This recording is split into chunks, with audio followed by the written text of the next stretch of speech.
द्विषत्सु पाप जात जात तारि वारि संयुतं कृतान्त दूत काल भूत भीतिहारि वर्मदे त्वदीय पाद पंकजं नमामि देवि नर्मदे त्वदीय पाद पंकजं नमामि देवि नर्मदे।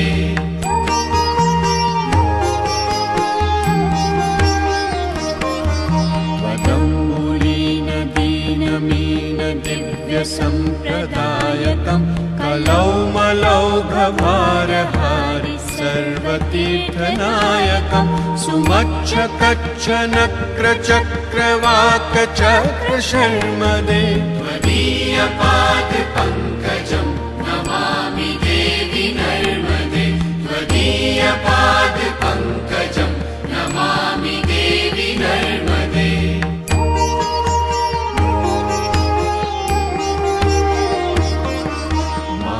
गभीर नीर पूर पाप दूत भूतलम नमस्तमस्त पातकारी दारितापदाचलम जगल्लये महाभय भ्रुकंड सूनु हर्म्यदे त्वदीय पाद पंकजं नमामि देवि नर्मदे त्वदीय पाद पंकजं नमामि देवि नर्मदे।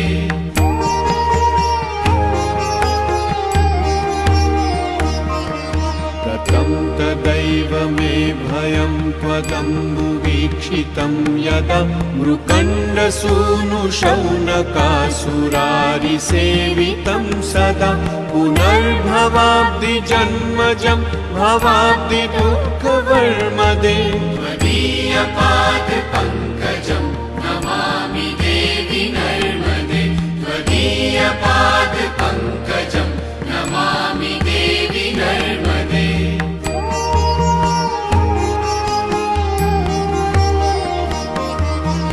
लक्ष लक्ष किन्नरामरासुरादिपूजितं सुलक्ष्य नीरतीर धीर पक्षि लक्ष पूजितं वशिष्ठ शिष्ट पिप्पलादि कर्दमादि शर्मदे त्वदीय पाद पंकजं नमामि देवि नर्मदे त्वदीय पाद पंकजं नमामि देवि नर्मदे।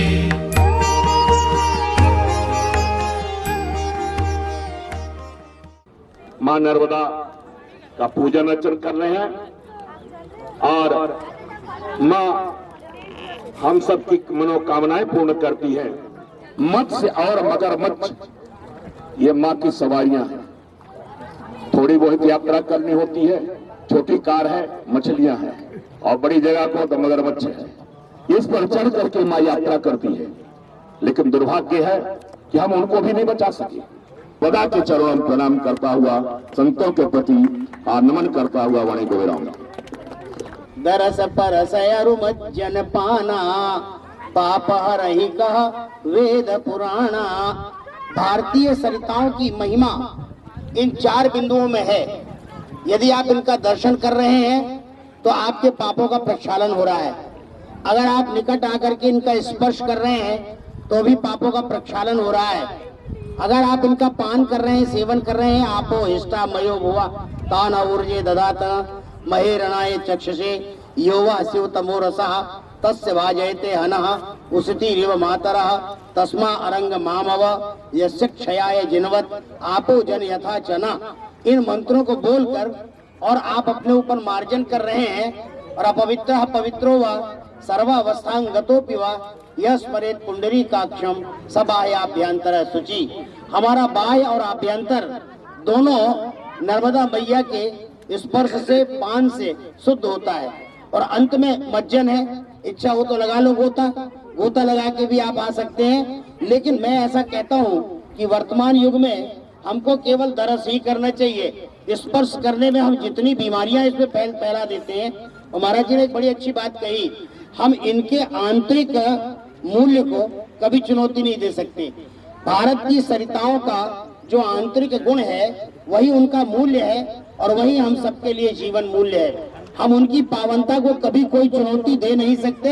हाँ, उनकी निर्मलता और उनके अविरल प्रवाह में हम अपनी नासमझी का परिचय देते हैं। इसलिए जो अभियान पूरे समय देश में चल रहा है भारत की सरिताओं को बचाने का, नर्मदा को बचाने का, वो इसी दृष्टि से चल रहा है, क्योंकि जब हम ये कहते हैं जल ही जीवन है, तो महाराज जी का दूसरा वाक्य भी जुड़ जाता है, जल में भी जीवन है।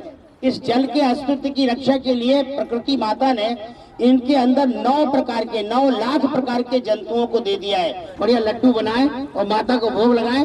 परंतु अगर आप आधुनिक युग की इस विधि का अनुसरण कर रहे हैं तो हमें कोई आपत्ति नहीं है, परंतु हैप्पी बर्थडे भी बोलना पड़ेगा नर्मदा जी के लिए, क्योंकि उनका प्राकट्योत्सव है। अच्छा, एक बात और अंत में कहता हूँ, अगर हनुमान चालीसा में लिखा है चारों युग प्रताप तुम्हारा है प्रसिद्ध जगत उजियारा, तो ये हनुमान जी के लिए ही नहीं, ये नर्मदा के लिए भी लागू होती है। ये सतयुग में आई और कलयुग में निरंतर सतत प्रवाहित हो रही है। इसलिए मैया, चारों युग में तो आपका अस्तित्व है। सब नदियां मिट जाती है, पर नर्मदा जीवित रहती है और अपनी सहायक नदियों को पुनर्जीवन प्रदान करती है। इन्हीं शब्दों के साथ फिर बोलो, नर्मदा मैया की जय।